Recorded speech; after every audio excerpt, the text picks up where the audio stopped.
மாணவர்களுக்கு வணக்கம். நம்ம பாரதிய ஐஏஎஸ் அகாடமி சார்பாக டிஎன்பிஎஸ்சி குரூப் 1, 2, 4க்கான கிளாஸஸ் பார்த்துட்ருக்கோம்.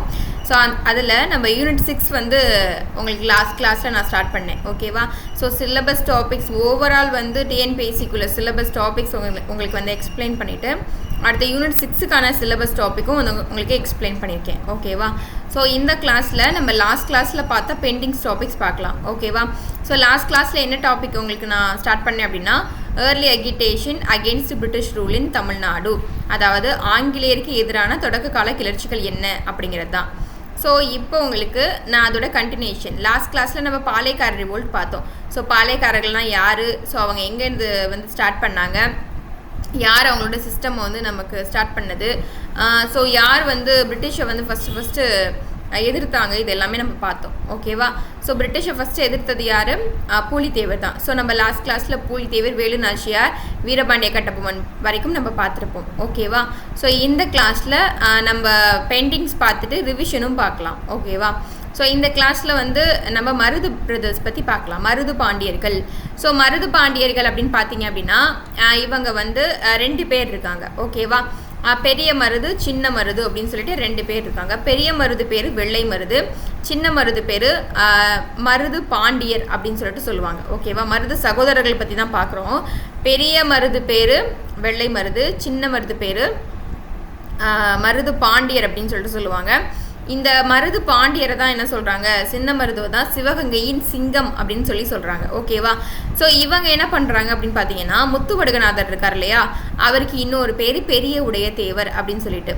ஸோ அப்போ முத்துவடுகநாதர் வந்து இறந்துடுறாங்க இல்லையா காளையர் கோயில் போரில். ஸோ அது வந்து 1772 நடந்துச்சுன்னு சொல்லி நான் உங்களுக்கு சொன்னேன், வேலு நாச்சியார் பற்றி நம்ம படிக்கும் போது. ஸோ அப்போது அவர் இறந்ததுக்கு அப்புறமா அவங்களுக்கு, அதாவது வேலு நாச்சியாருடைய ஹஸ்பண்ட் முத்துவடுகநாதர் வந்து அரியணையில் இருந்தப்பவே, ஆட்சி செஞ்சுட்டு இருந்தப்பவே அவங்களுக்கு ஃபுல் அண்ட் ஃபுல் அமைச்சர்களாகவும் படை தளபதியாகவும் செயல்பட்டது இந்த மருது சகோதரர்கள் தான். ஓகேவா?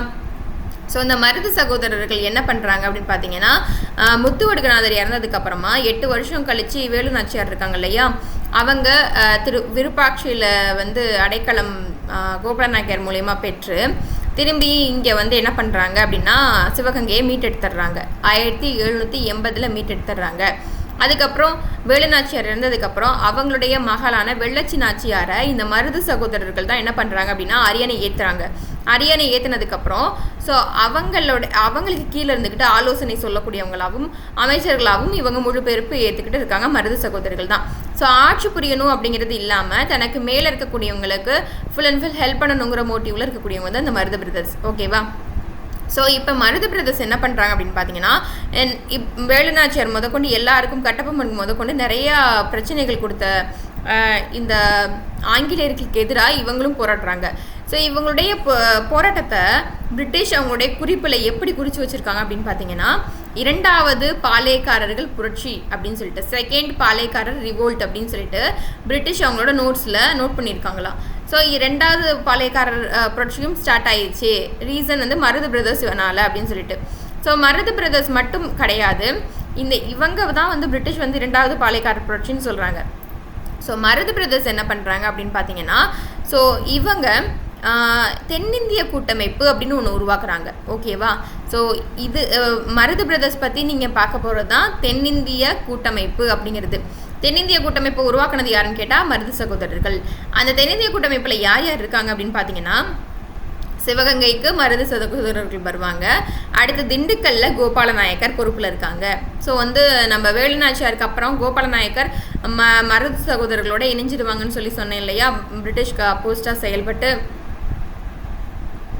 அதே போல் அதுக்கடுத்து யார் இந்த தென்னிந்திய கூட்டமைப்பில் இருக்காங்க அப்படின்னா மலபார்னா கேரளா பகுதி. ஸோ மலபார் பகுதியில் கேரளவர்மன் அப்படிங்கிற ஒரு தலைமை இருக்கிறாங்க. அதுக்கடுத்து நமக்கு வந்து மலபாரில் கேரளாவர்மன், அடுத்து மைசூரில் 2 பேர் வந்து பொறுப்பேற்கிறாங்க. ஒன்று கிருஷ்ணப்பா, இன்னொன்று துண்டாச்சி. ஓகேவா? ஸோ இவங்கெல்லாம் தென்னிந்திய கூட்டமைப்புக்கு பொறுப்பேற்கிறாங்க. ஸோ பிரிட்டிஷ் என்ன பண்ணுது அப்படின்னா 1800 கிட்டத்தட்ட வந்து விருப்பாட்சியில் 1800 ஏப்ரலில் என்ன பண்ணுறாங்க அப்படின்னா ஸோ மற்றவங்க இருக்காங்க இல்லையா, மருது பிரதர்ஸோடைய கூட்டமைப்பு கொண்டவங்க என்ன பண்ணுறாங்க அப்படின்னா, நீங்கள் மருது பிரதர்ஸோடு சேரக்கூடாது, நாங்கள் வந்து நீங்கள் அவங்களுக்கு சப்போர்ட் பண்ணுறதுனால உங்களை எதிர்க்கிறோம், உங்கள் மேலே போர் தொடுத்து வரோம் அப்படின்னு சொல்லிட்டு ஒரு இன்ஃபர்மேஷன் கொடுக்குறாங்க. ஓகேவா? ஸோ அதனால் இந்த பிரச்சனை என்னப்பா ஆகுது அப்படின்னு பார்த்தீங்கன்னா ரொம்ப பெரிய அளவில் வெடிக்குது. ஃபஸ்ட்டு பிரச்சனை எங்கே ஆரம்பிக்குதுன்னா கோயம்புத்தூரில் பிரச்சனை உருவாகுது. கோயம்புத்தூரில் உருவானதுக்கப்புறமா அங்கேருந்து ராமநாதபுரம், மதுரை இந்த இடங்களுக்கு பிரச்சனை பரவுது. ஒரு விஷயத்த நீங்கள் ஒரு ஸ்டோரியாக கவனிச்சிட்டு வரீங்க. ஓகேவா? இது ரொம்பவே யூஸ்ஃபுல்லான ஒரு விஷயம். பட் ஆனால் நான் சொல்கிற விஷயங்கள் எல்லாமே கொஷினில் கேட்பாங்க அப்படிங்கிற விதத்தில் தான் நீங்கள் கவனிக்கணும். ஓகேவா? ஸோ ஏன் அப்படின்னா அப்போ தான் ஏன்னா நான் சொல்கிறது எல்லாமே இப்போ புக்ஸில் வந்து அவ்வளோ பேஜஸ் அவ்வளோ லைன்ஸ் கொடுத்துருக்காங்கன்னா எல்லா கண்டென்ட்டும் நான் சொல்ல போகிறது கிடையாது. உங்களுக்கு இம்பார்ட்டண்ட்டான விஷயங்கள் மட்டும் தான் சொல்லுவேன். அப்போ ப்ரீவியஸ் இருக்கிற கொஷின் பேப்பரில் கேட்டது இப்போ கூற்று காரணங்களாக கேட்க போகிறது. ஸோ இப்போ நீங்கள் தேவையில்லாமல் விடுறீங்கிற விஷயத்தை கூட இப்போலாம் ரீசெண்ட் டேஸில் அவங்க வந்து கொஷின் கேட்குறாங்க. அப்போ நம்ம எல்லாமே படித்து வச்சுக்கணும். ஓகேவா? ஸோ அப்போது பிரச்சனை கலவரங்கள் மருது சகோதரர்களால் தென்னிந்திய கூட்டமைப்பு முதல்ல கோயம்புத்தூரில் பரவுது. அங்கேருந்து அந்த பிரச்சனைகள் வந்து எங்கே ஸ்ப்ரெட் ஆகுதுன்னு பார்த்தீங்கன்னா ராமநாதபுரம், மதுரை இந்த அளவுக்குலாம் வந்து ஸ்ப்ரெட் ஆகுது. ஓகேவா?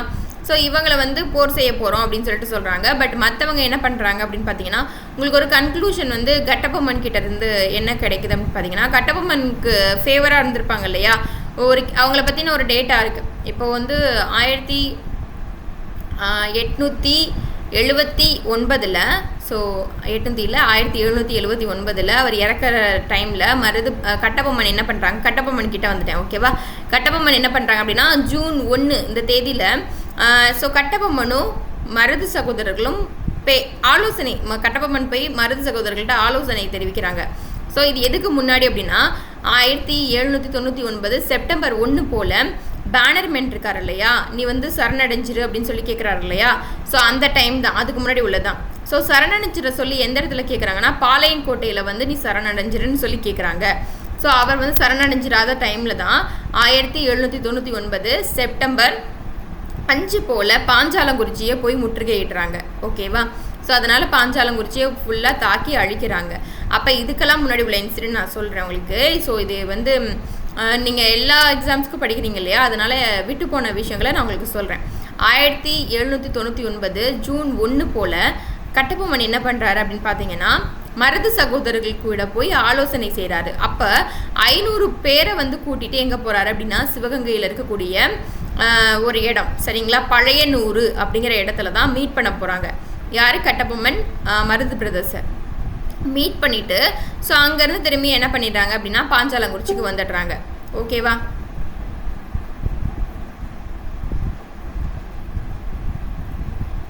பாஞ்சாலங்குறிச்சிக்கு வந்துடுறாங்க. ஸோ இதுதான் வந்து கட்டபொம்மனுடைய ஒரு டேட்டா, மிஸ் ஆன டேட்டா, அது சொல்லிட்டேன். எதுக்காக சொல்ல வரேன் அப்படின்னா மருது பிரதர்ஸ் பற்றின ஒரு டேட்டாவும் தான் இதில் வருது, அதனாலையும் சொல்கிறேன். இன்னொரு விஷயம், கட்டபொம்மனோட 500 பேர் இருந்தாங்கன்னு சொன்னேன் இல்லையா. ஸோ 500 பேர் மட்டும் இல்லாமல் அவர் பின்னாடி இந்த மற்ற வீரர்கள் என்ன ஆயிடுறாங்கன்னா கட்டபொம்மன் இறந்ததுக்கப்புறம் மருது பிரதர்ஸோட தான் வந்து ஜாயின்ட் ஆயிடுறாங்க. இதுவும் வந்து உங்களுக்கு கூற்று காரணத்தில் கொடுத்து கேட்டாங்கன்னா நீங்கள் வந்து படிச்சுக்கணும். சரியா? ஸோ அப்போ மருது பிரதர்ஸோட வந்து இணைஞ்சிடுறாங்க. ஸோ இது வந்து ஃபஸ்ட்டு திங் நீங்கள் தெரிஞ்சுக்க வேண்டியது. ஸோ அதுக்கப்புறமாட்டி தான் நான் மருது பிரதர்ஸ் பற்றி சொன்னதை நீங்கள் கவனிச்சிக்கலாம். ஸோ அதுக்கடுத்து என்ன பண்ணுறாங்க அப்படி பார்த்தீங்கன்னா மருது பிரதர்ஸ் என்ன பண்ணுறாங்கன்னா இவங்க இருக்காங்க இல்லையா, யார்? கட்டபொம்மனுடைய பிரதர்ஸ் இருக்காங்க இல்லையா, ஊமத்துறை, செவத்தையா, இவங்களை கட்டபொம்மன் இறக்குற சமயத்திலே என்ன பண்ணிடுறாங்க அப்படின்னு பார்த்தீங்கன்னா ஊமத்துறையும் செவத்தையாவையும் பிடிச்சி பாளையங்கோட்டை ஜெயிலில் போட்டுடுறாங்க. ஸோ பாஞ்சாலங்குறிச்சிங்கிறது அவங்களுடைய மையமான ஒரு இடம். பட் ஆனால் பாளையங்கோட்டை சிறையில் என்ன பண்ணிடுறாங்க அப்படின்னா இந்த ஊமத்துறை, செவத்தையாவை பாளையங்கோட்டை சிறையில் போட்டுடுறாங்க. ஸோ நான் உங்களுக்கு எடுக்கிறக்கூடிய விஷயங்களை நீங்கள் நோட்ஸாக எடுத்து எழுதி வச்சுக்கலாம். இல்லை அப்படின்னா ஸ்கூல் புக்ஸில் எல்லா டேட்டாஸுமே இருக்குது. ஸோ 10th and 11th இந்த டேட்டாஸ் இருக்குது. ஓகேவா? நமக்கு குரூப் 4க்கு அப்படின்னா 10th மட்டும் போதும். நீங்கள் குரூப் 1 and 2க்கு படிக்கிறீங்க அப்படின்னா 11th இருக்கக்கூடிய விஷயங்களையும் நீங்கள் ஆழமாக படிச்சுக்கணும். ஸோ அதில் உங்களுக்கு எக்ஸாம் பாயிண்ட் ஆஃப் வியூவில் தான் நான் உங்களுக்கு சொல்லிட்டு இருக்கேன். ஓகேவா? ஸோ அப்போது ஊமத்துறையும் செவத்தையாவும் கட்டபொம்மனியருடைய இறப்புக்கு அப்புறம் எங்கே ஜெயிலில் அடைக்கிறாங்க அப்படின்னு பார்த்தீங்கன்னா எங்கே? ஸோ பாளையங்கோட்டை சிறையில் அடைகிறாங்க. அங்கேருந்து தப்பிச்சு வந்துடுறாங்க ஊமத்துறை, செவத்தையா. ஸோ தப்பிச்சு வந்ததுக்கப்புறம் யார் அவங்களுக்கு அடைக்கலம் கொடுக்குறாங்க அப்படின்னு பார்த்தீங்கன்னா சின்ன மருது தான். மருது பாண்டியர் என்ன பண்ணுறாரு அப்படின்னா, ஸோ அவங்க தப்பிச்சு எங்கே வருவாங்கன்னு கேட்பாங்க. தப்பிச்சு கமுதி அப்படிங்கிற இடத்துக்கு வருவாங்க, கமுதிக்கு வந்துடுவாங்க. ஓகேவா?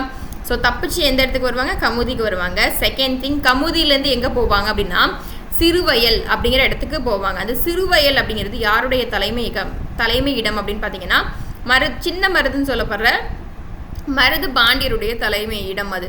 ஸோ அந்த தலைமை இடத்துக்கு போய் அவங்களுக்கு அடைக்கலம் கொடுக்குறாங்க. இதுவும் ஒரு டேட்டா தான். ஓகேவா? ஸோ இந்த டேட்டாஸ் எல்லாத்தையும் நீங்கள் என்ன பண்ணிக்கணும் அப்படின்னா ஆர்டராக ஞாபகம் வச்சுக்கணும். ஓகேவா? ஸோ இப்போ தென்னிந்திய கூட்டமைப்பு உருவாக்குறாங்க. அவங்களுக்கு யார் யார் ஃபேவரபுளாக இருந்தாங்களோ அவங்களெல்லாம் பிரிட்டிஷ் வந்து என்ன பண்ண போகுது, உங்கள் மேலே நாங்கள் போர் தொடுக்க போகிறோம் அப்படின்னு சொல்கிறாங்க. ஸோ அதுக்கடுத்து என்ன பண்ணுறாங்க, பிரச்சனைகள் கோயம்புத்தூர், அப்புறம் ராமநாதபுரம், மதுரைக்கு பரவுது. ஸோ வந்து தாராமங்கலம், அதுக்கடுத்து கோயம்புத்தூரில் இருக்கக்கூடிய சத்தியமங்கலம், மற்ற இடங்களுக்கும் வந்து பிரச்சனை வந்து அதிகமாக பரவுது. அங்கே இருக்கக்கூடிய வீரர்களையும் என்ன பண்ணுறாங்க, பிரிட்டிஷ் வந்து அடக்குமுறை செய்கிறாங்க. இதுக்கு அடுத்து தான் வந்து ஊமத்துறை சிவத்தையா பாளையங்கோட்டை சிறையிலேருந்து கமுதிக்கு தப்பிச்சு போகிறாங்க. ஸோ கமுதிக்கு தப்பிச்சு போனதுக்கப்புறமா என்ன பண்ணுறாங்க அப்படின்னு பார்த்தீங்கன்னா, அங்கேருந்து அவங்களுக்கு அடைக்கலம் கொடுத்து வச்சுக்கிறது யாருன்னா சின்ன மருதுன்னு சொல்லப்படுற மருது பாண்டியர். ஓகேவா? ஸோ மருது பாண்டியர் உள்ளே வச்சதுக்கப்புறமா என்ன பண்ணுறாங்க அப்படின்னு பார்த்தீங்கன்னா, அவங்களுக்கு ஃபுல் அண்ட் ஃபுல் வச்சுட்டு அடைக்கலம் கொடுக்குறாங்க. பிரிட்டிஷ் என்ன பண்ணுது, நீங்கள் அவங்கள ரிலீஸ் பண்ணுங்கள், அதாவது அடைக்கலம் கொடுக்குறது நிப்பாட்டுங்க, எங்கள்கிட்ட ஒப்படைங்கன்னு கேட்குறாங்க. பட் ஆனால் அதை அவங்க ஒப்படைக்கலை, மருது பிரதர்ஸ். ஓகேவா? ஸோ இதுக்கடுத்து பார்த்தீங்கன்னா ரொம்ப மோஸ்ட் இம்பார்ட்டண்ட், உங்களுக்கு மருது பிரதர்ஸ் பற்றி கொஷின் கேட்குறது என்ன பார்த்தீங்கன்னா, அவங்க இறந்தது எப்போன்னு கேட்பாங்க. இன்னொன்று அவங்களுடைய முக்கியமான நிகழ்வுகள், தென்னிந்திய கூட்டமைப்பு இதை உருவாக்குனது யாருன்னு கேட்பாங்க. அடுத்து இரண்டாவது பாளையக்காரர்கள் புரட்சி என ஆங்கிலேயர்கள் குறிப்பு யாரை பற்றி சொல்லுது அப்படின்னா மருது சகோதரர்கள் பற்றி. அடுத்து ரொம்ப முக்கியமானது, இவங்க 1801 ஜூன் போல் என்ன பண்ணுறாங்க அப்படின்னு பார்த்தீங்கன்னா திருச்சி பேரறிக்கை அப்படின்னு சொல்லிட்டு ஒன்று, திருச்சிராப்பள்ளி பேரறிக்கைன்னு ஒன்று ரிலீஸ் பண்ணுறாங்க. திருச்சி ப்ரொக்ளமேஷன் அப்படின்னு சொல்லிட்டு ஒன்று ரிலீஸ் பண்ணுறாங்க. ஸோ அது என்ன அப்படின்னா அந்த அறிக்கையில் என்ன இருக்குங்கிற கண்டென்ட்டை ஃபஸ்ட்டு பாருங்கள். நாங்கள் இனிமேல் பிரிட்டிஷ்க்கு தலை வணங்க மாட்டோம், பிரிட்டிஷ் சொல் பேச்சு கேட்க மாட்டோங்கிறது ஃபஸ்ட்டு ரூல்ஸ் ஆகும். செகண்ட் திங், உங்களுக்கு இனிமேல் நாங்கள் எந்த விதமான வரியும் கொடுக்க மாட்டோம் அப்படிங்கிற ஒரு 2 விஷயங்கள் அந்த பேரறிக்கையில் இருக்குது. அந்த பேரறிக்கைகளை அவங்க எங்கெங்கே ஒட்டுறாங்கங்கிறத ப்ரீவியஸ் கொஷின் பேப்பரில் கேட்டிருக்காங்க. ஸோ அந்த பேரறிக்கையை ஒன்று தயாரித்து 2 இடங்களில் ஒட்டுறாங்க. ஒன்று திருச்சியில் இருக்கக்கூடிய ஸ்ரீரங்கம் கோவிலில், சரிங்களா, ஸ்ரீரங்கம் கோட்டை சுவரில், ஸ்ரீரங்கம் கோவிலினுடைய சுவர் இருக்கு இல்லையா, அங்கே ஓட்டுறாங்கன்னு சொல்கிறாங்க. ஸ்ரீரங்கம் வைணவ கோயில்னாலே நம்ம ஸ்ரீரங்கம் கோயில் தான். ஸோ அங்கே ஓட்டுறாங்க. செகண்ட் திங், நவாப் கோட்டையை சுற்றி ஓட்டுறாங்க அப்படின்னு சொல்லிட்டு சொல்கிறாங்க. அப்போ 2 இடங்களில் ஸ்ரீரங்கம் வைணவ ஸ்தலமான ஸ்ரீரங்கம் கோயிலையும் அடுத்து நவாப் கோட்டையில் ஓட்டுறாங்க. ஸோ இதுக்கப்புறம் என்ன ஆகுது அப்படின்னு பார்த்தீங்கன்னா, ஸோ பிரச்சனை வந்து ஒவ்வொரு இடமா வந்து வெடிக்க ஆரம்பிக்குது.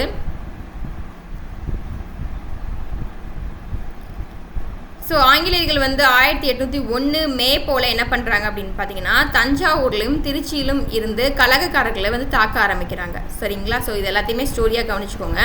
அடுத்து கலகக்காரர்கள் எங்கே தப்பிச்சு போவாங்க அப்படின்னு சொல்லிட்டு கேட்பாங்க. சரிங்களா? அவங்க பிரான்மலைக்கும் காளையர் கோயில் இந்த இடங்களுக்கும் தஞ்சம் புகுந்ததாக சொல்லப்படுது. இதெல்லாம் கொண்டு ப்ரீவியஸ் கொஷின் பேப்பரில் கேட்டிருக்காங்கப்பா, பார்த்துக்கோங்க.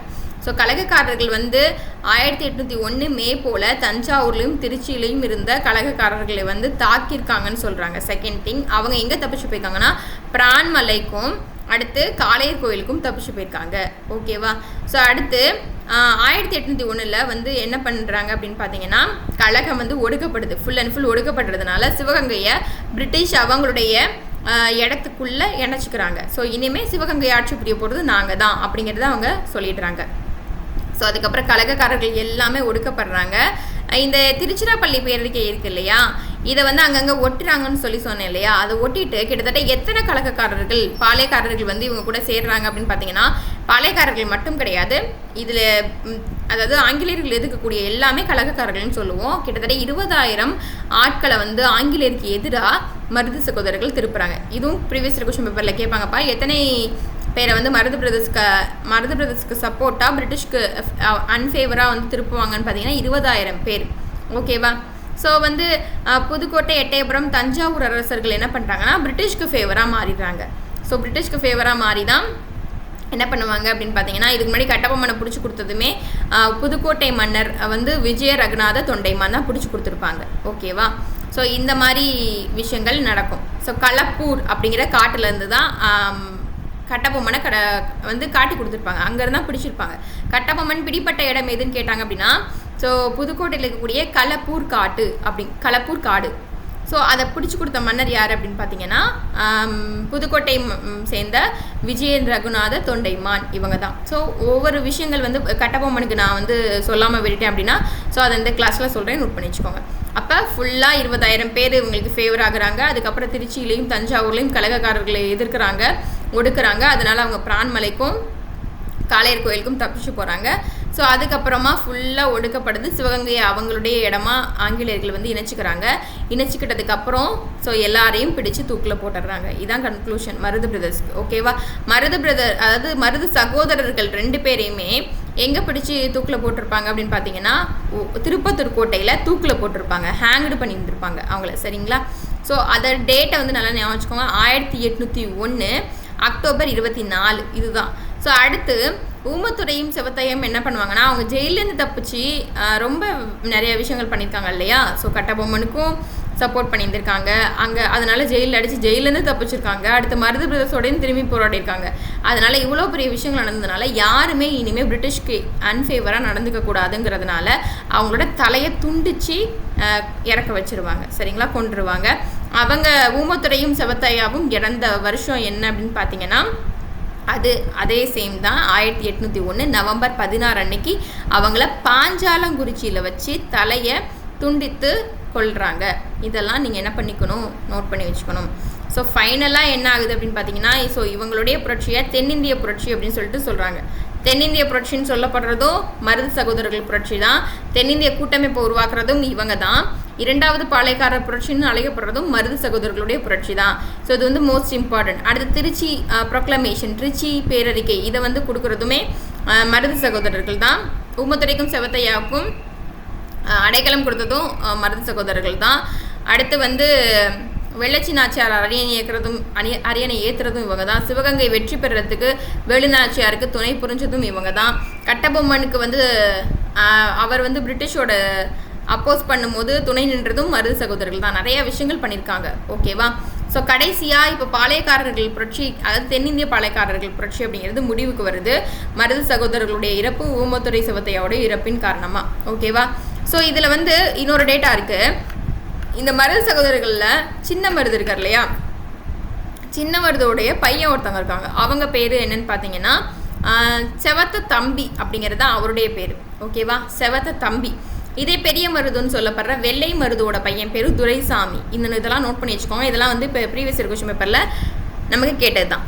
ஓகேவா? ஸோ கடைசியாக என்ன பண்ணுறாங்க அப்படின்னு பார்த்தீங்கன்னா, 1801, அதாவது இவங்களெல்லாம் இறக்கிறதுக்கு முன்னாடியே ஒரு அக்ரிமெண்ட் போட்டுடுறாங்க. 1801 ஜூலை 31, இது ரொம்பவே முக்கியமானது, கர்நாடக உடன்படிக்கை போடுறாங்க பிரிட்டிஷ். யாருக்குன்னா ஒரு உடன்படிக்கை மற்றவங்க சார்பாக வச்சு போடுறாங்க. பட் ஆனால் ஒரு ரூல்ஸ் தான், உடன்படிக்கை கிடையாது. இனிமே நீங்கள் யாருமே பிரிட்டிஷை எதிர்க்கக்கூடாது, எதிர்த்தீங்கன்னா எங்களால் நீங்கள் கொல்ல தான் படுவீங்க, நாங்கள் உங்களை கொன்றுவோம் அப்படிங்கிற ஒரு விஷயத்த சொல்கிறாங்க. அடுத்து இதில் என்ன சொல்கிறாங்கன்னா, இந்த உடன்படிக்கைப்படி நீங்கள் யாருமே பிரிட்டிஷை எதிர்க்கக்கூடாது, நிர்வாகம் எங்களோடது தான், நாங்கள் எவ்வளோ வரி கேட்கிறோமோ அது எங்களோட தான். செகண்ட் திங், எங்களுக்கு எதிராக யாருமே இனிமேல் கழகம் செய்யக்கூடாது, போராடக்கூடாது அப்படிங்கிற விஷயத்த சொல்கிறாங்க. ஓகேவா? ஸோ சொன்னதுக்கப்புறம் என்ன பண்ணுறாங்க அப்படின்னு பார்த்தீங்கன்னா, ஒரு உடன்படிக்கை 1801 ஜூலை 31, ரொம்பவே முக்கியமான டேட். இதுக்கப்புறம் தான் மருது பிரதர்ஸையும் ஊமைத்துறை செவத்தையாவையும் தூக்கில் போட்டிருப்பாங்க. ஓகேவா? ஸோ இவங்க மருது பிரதர் எப்போ 1801 அக்டோபர் 24. ஊமத்துரை செவத்தையா எப்போ பாஞ்சாலங்குறிச்சியில் தலை கொய்யப்படுது 1801 நவம்பர் 16. ஓகேவா? அவங்க அக்டோபர் 24பா. மருது பிரதர்ஸ் வந்து அக்டோபர் 24, 1801 அக்டோபர் 24, இவங்க நவம்பர் 16. ஸோ இந்த உடன்படிக்கை எப்படின்னா, இதுக்கெல்லாம் முன்னாடி 1801 ஜூலை 31. ஸோ கர்நாடக உடன்படிக்கை போட்டு இனிமேல் பாளையக்காரர் புரட்சியும் வரக்கூடாது, யாரும் ஆங்கிலேயர்கள் எதிர்க்கக்கூடாது, இனிமேல் எங்களுடைய அதிகாரம் தான் முழுபட்சமாக ஃபுல் அண்ட் ஃபுல் எங்களுடைய அதிகாரம் மட்டும்தான், கண்ட்ரோல் மட்டும்தான் அப்படின்னு சொல்லிட்டு ஒரு உடன்படிக்கையை போடுறாங்க. இதுக்கப்புறம் யாரும் போராடக்கூடாதுங்கிறதுக்காக, இது பயமுறுத்தணுங்கிற விதத்துக்காகவும் போராடுறாங்க. அதாவது அந்த உடன்படிக்கை போடுறாங்க. இதை வச்சு தான் என்ன பண்ணுவாங்க அப்படின்னா, யாராக இருந்தாலும் இதுக்கப்புறம் ரொம்பவே சிவியராக பனிஷ்மெண்ட் பண்ணுறது. ஸோ அப்போ இது ஒரு விஷயம் இருக்குது. ஸோ இதுக்கடுத்து தீரன் சின்னமலை வருவாங்க. நம்ம அடுத்த வீடியோவில் நம்ம தீரன் சின்னமலை பற்றி பார்க்கலாம். ஓகேவா?